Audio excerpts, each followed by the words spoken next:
আসসালামু আলাইকুম ওয়া রাহমাতুল্লাহি ওয়া বারাকাতুহু। প্রিয় দর্শক, চট্টগ্রামে ইসকনের তাণ্ডবে আজকে চট্টগ্রামের আদালত পাড়া রণক্ষেত্রে পরিণত হয়েছে।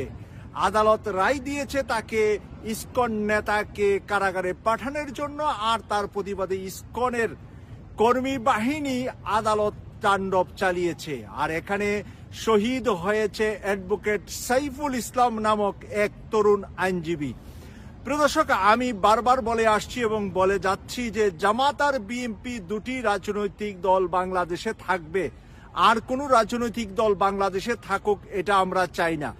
বাকি ছোট যেই দলগুলা আন্দোলন সংগ্রামে ছিল তারা জামাত এবং বিএনপির পাশে জোটগতভাবে একত্রিত হয়ে আগামী নির্বাচন করবে। কিন্তু আজকে দেখা গেল জামাত আর বিএনপির ভিতরে ঐক্যর ফাটল ধরার সুযোগটা করে নিয়েছে ভারতের র এবং এই ইসকনের মাধ্যমে। তাই এখন ভারতের র আর ইসকনের সুচ্চারতার মধ্যে আজকে শহীদ হয়েছে আমাদের তরুণ আইনজীবী সাইফুল ইসলাম।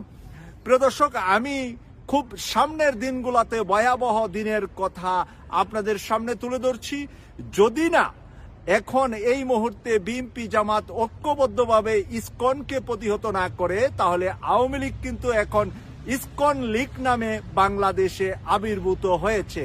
এবং এই ইসকন লীগের তাণ্ডব ঢাকা সহ চট্টগ্রাম সহ সারা বাংলাদেশে যা ঘটেছে গত কয়েকদিনে, এ থেকে বোঝা যাচ্ছে যে আগামী দিনগুলোতে জামাত এবং বিএনপির হাজার হাজার লোক তারা হত্যা করতে পারে।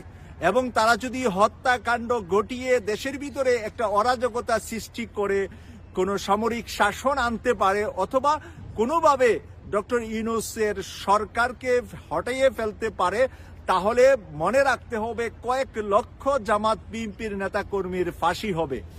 আন্দোলনের ছাত্ররাই ফাঁসি হবে না শুধু, পাশাপাশি জামাত এবং বিএনপি, বিশেষ করে ছাত্র শিবির এবং ছাত্র দল যেই ভূমিকা রেখেছে 5 তারিখে হাসিনাকে তাড়াতে গিয়ে, সেই কারণে হাসিনা ঢালাওভাবে তাদেরকে ফাঁসিতে ঝুলাবে।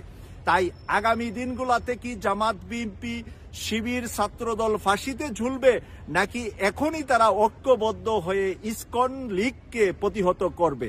শুধু ইসকন লীগকে করলে হবে না, এখানে বহু সংগঠন, রিক্সা লীগ, শ্রমিক লীগ, মানে কয়েকদিন পরে শিয়াল লীগ, কুকুর লীগ, কয়েকদিন পরে টয়লেট লীগ, প্রস্রাব লীগ, পায়খানা লীগ কিন্তু বের হবে। তাই এই প্রস্রাব পায়খানা লীগকে যদি এই মুহূর্তে আপনারা প্রতিহত না করেন, তাহলে আগামী দিনগুলো আপনাদের জন্য ভয়াবহ দিন হতে পারে বলে আমি মনে করছি। আমার